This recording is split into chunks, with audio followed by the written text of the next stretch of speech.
Hi, I'm Professor Green, and this is Chapter 9, Section 1. Let me go ahead and share my screen. So here we are talking about power, and I think it's something that maybe people are embarrassed to talk about. They want to feel like, that they have power, but they don't want to say that they have power, or sometimes we think that power is a bad thing. Also, politics, right, sometimes has a negative connotation. But here today, we're going to talk about how both power and politics are vital and important to the workplace, and how can we make sure that that is the reputation going forward. So the first slide is the objectives for this section, for this chapter. Explain the concept of power in organizations, describe how to build bases of power, which I think is really important.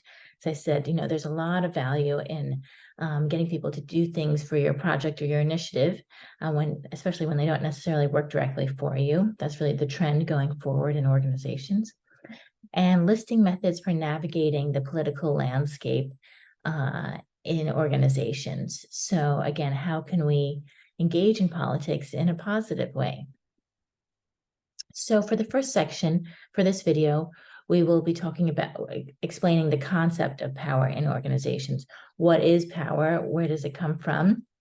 Recognizing how power dynamics work in organizations, and then learning how power is gained and lost. And again, this is all in a really positive light. So I think it's really an important chapter. What is power? It's the potential to influence others or capacity to change another's behavior or attitude in a desired fashion, right? And again, we think about it as a negative thing, a boss and a subordinate. But again, that's not always the case. And as we see with the trend being more flatter organizations, we are often working with people from a finance department if we work in marketing, or accounting if we work in HR, et cetera.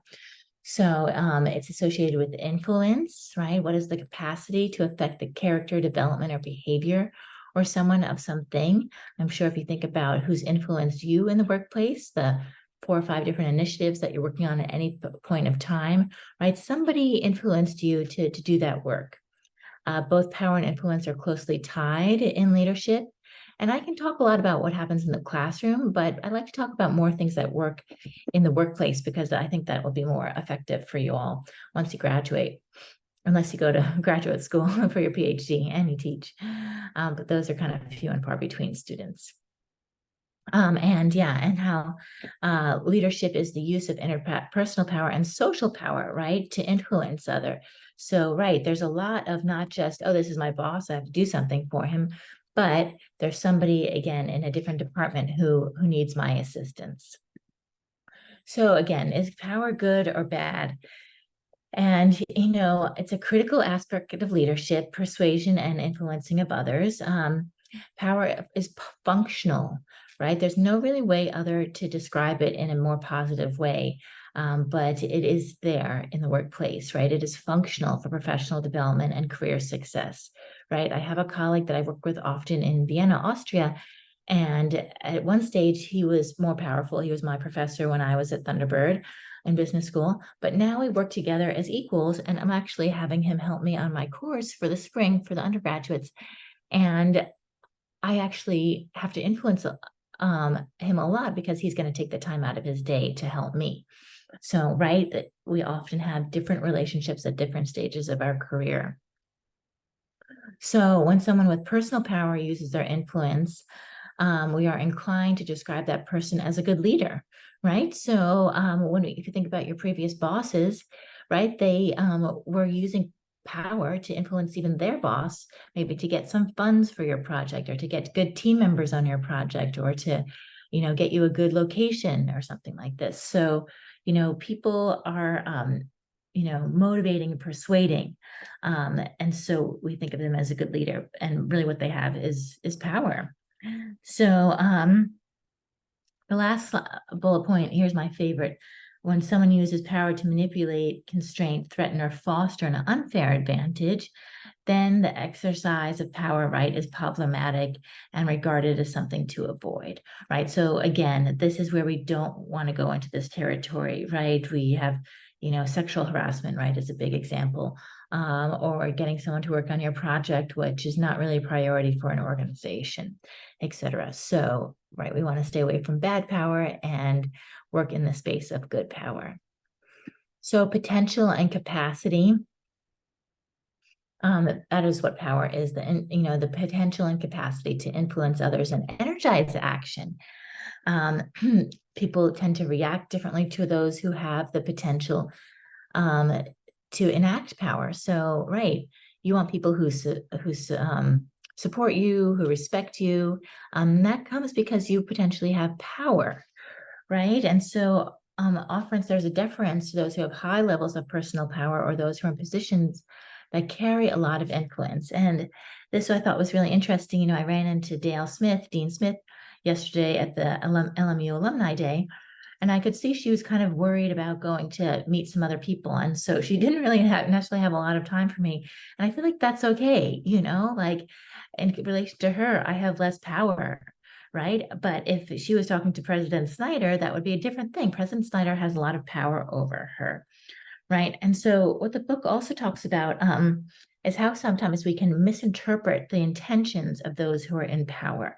And so sometimes we take it personally. Like yesterday, I could have said like, oh, she doesn't want to talk to me. There's something that I'm not doing right. I'm not doing enough at the university. But sometimes, it has nothing to do with us. And I know Dale well enough now that I feel like she likes to, touch a lot of people at these events. So she was like, I'm off running, trying to talk to as many alums who have power, right? Or other professors, or she's also itching to get out of there. Later on, I saw she posted on LinkedIn. She'd already been there like 2 hours. So, right, I try to not take it personally. But on the opposite side, we should also be aware that when we have power, we must be sensitive to how others might act in our company. And I think sometimes we forget that. I see that a lot with my managers. They forget, that we are looking to them for insight and for influence. And that's like one of my passions in life is, making sure that managers connect with their subordinates. But I have to say, I do it myself, that I try and get back to all of my students with their emails and requests and things like that. But sometimes I feel like I could be doing more, I could really be doing more longer one-on-ones. I could be, making sure that I connect with those students or send out more regular emails to tell you about assignments, etc. So, right, there's a balance, right, as to how how we work with our people who work for us and people we work for. So I could talk about this all day, but let's talk about power distance, right? This is the degree, so distance, right? Also measuring something to which power is unequally distributed. So you'll see this again in international business. We talk about countries that have bigger or smaller power distance in their culture. So we can see this, formalities using like doctor or Mr. or the assignment of offices according to rank. Low power distance means that relations are more egalitarian and informal, like here in the United States. It generates more informal and friendly but respectful relationships. And so Hofstede is the researcher who worked with the IBM in the 1980s, and he did this big study about how different countries, right, have different relationships to power distance. Asian countries, a lot of power distance. You can only really speak to your manager. You can't speak to your boss's boss. You have to be very respectful to your manager. Here in the United States, it's more flat. Even when I worked in Switzerland, my boss kind of yelled at me once because I replied all to an email that I was CC'd on, that he was talking to his boss about something. And I didn't even think about it. Here in the US, everybody's kind of enabled to speak up, but my boss turned to me and he said, Ingrid, talk to me first about it before you reply all. So here we go. But my boss was like American. He was Swiss American. So I kind of didn't think so much about it, but in hindsight, I realized that, he'd wanted more respect. And we both went to Thunderbird, so it was kind of a gray line. But it technically did work for him. So I understood where he was coming from. So reducing power distance, if you want a more empowered work environment, how do you do this with your subordinates? So making it feel safe to speak up. This is again the trend going forward. This is the type of environment where people want to work. It's called psychological safety. How can we encourage people to feel safe psychologically in the workplace? Sharing information and responsibility for decision making. Again, even in the early 2000s when I started at Citi, my boss was not like this. He was like giving orders. And I'm not gonna lie to you, he became a very unpopular manager down the road. He was a great guy. We all loved him. But in the end, he just wanted to like individually contribute because he just felt like it wasn't his strong suit to manage employees. And he was right. I love him. He's awesome, but I don't like having him as a manager. They often dispense with titles, allow more casual dress, create more open office workspaces, right? They delegate ideas, etc. And this is happening even in the academia. As you can see, a lot of professors will say, call me by my first name. For me, I think that I still, especially with the undergraduates, I go by Professor Green. In the graduate programs, I'm a little more flexible. And especially after you graduate, please call me Ingrid. So where does this power come from? While it's true that formal authority is granted by organizational structure, authority is not always recognized and followed, right? So we'll see this. There's some professors probably that you don't respect, that you can, you won't speak up in class, you won't turn in assignments on time, etc.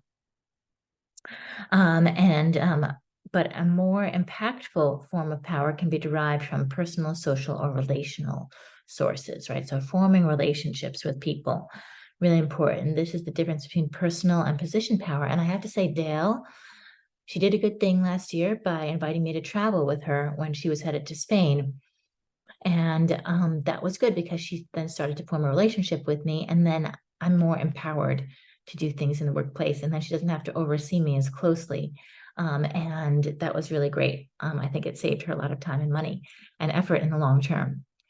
People have personal power and no position power, said to have influence without authority, or the ability to influence and persuade without any form of power to do so. And again, this is like my sweet spot when I was in banking or in almost all my roles, that I didn't have any formal power as a project manager managing a project, but I was very good at managing relationships and getting to know people and encouraging people to work on my project when they didn't necessarily always have to. And so the next slide is about dependencies, that sometimes we have access to things that people need, such as, information like budgets, vacation schedules, resources, decision-making authority. One of the big things that I had was access to good teams. I was kind of well known for having like cool people work on my teams and my projects and exciting projects to work on. I would attend events with the latest technologies. I would be at the kind of the forefront. And so people wanted to work on my projects. They were excited to work on the latest technologies and work with people that were smart and exciting. So let's go ahead and move forward with the next slide, because how do you manage dependence then? Right? Because, how can I be less dependent on others, right? Which creates a kind of a funky place to be. And then also, how can you, increase people's dependence on us, or make myself more valuable, or, so, right. I like this slide too, because, keeping my options open when people feel like they are not powerful. In the next slide, we'll go through that. They don't feel very good about themselves. So am I overly dependent on my organization? Can I get another job? Do I have the flexibility to quit if things go bad? Right? Can I afford to leave this job for another?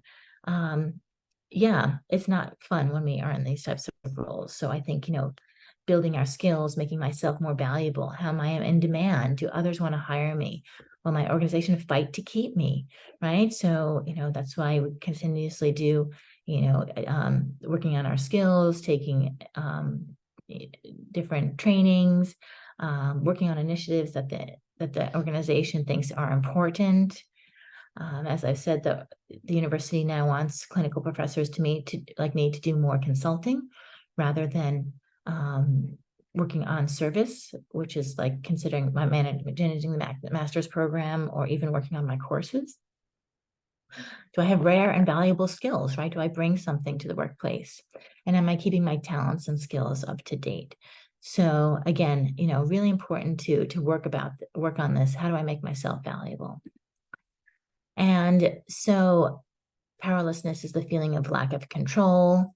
This fight or fight response, kicks in. And then this idea that zero sum is the idea that one person's gain is another's loss. So then how do we manage other people who are feeling that they are becoming powerless?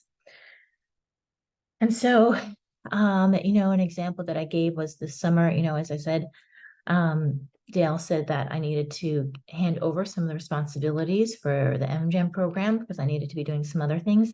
And I felt a little powerless. It was kind of my identity. But as I said, then I realized that actually I have power in other places. But at the moment, it definitely made me feel a little bit like fight or flight response. And so, what she did, or what we can do as managers, is, empower others.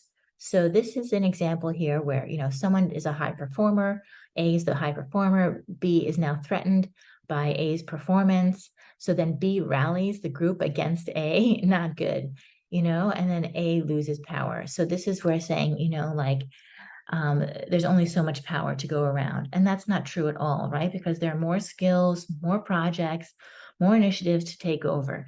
So this is where we're saying that, here, if B is threatened, A can recognize B's insecurity and take action to empower B by helping B to be more effective at his job. So now B feels empowered, and both A and B's power increases because B respects A more, increasing A's personal power and reputation, right? So now that everybody has power. So, right, as I said, more projects, more initiatives, more things to do. When one person gains more power, doesn't mean that somebody else needs to lose it. And so we have 3 more slides, actually. So how to empower others, because again, you all will be managers most likely very quickly, either a project manager or a line manager. So, how can we shift away from power over someone with power with someone? And it's a fine line, right? It's a gray line. We share our power, right? As I said, Dale took me with her to Barcelona. She allowed me to speak equally at the same amount of time that she was speaking with the students. We share information. So she gave me as much information as I needed to run that program. We have decision-making authority. And rewards, right? Giving people rewards for what they're doing right. And so we get grants here at the university for projects that we work on. And that's it. So thank you so much for joining me for part 1 of Power. I hope you learned something, hopefully surprising. Then you didn't realize that power is actually a good thing. And I look forward to seeing you in section 2.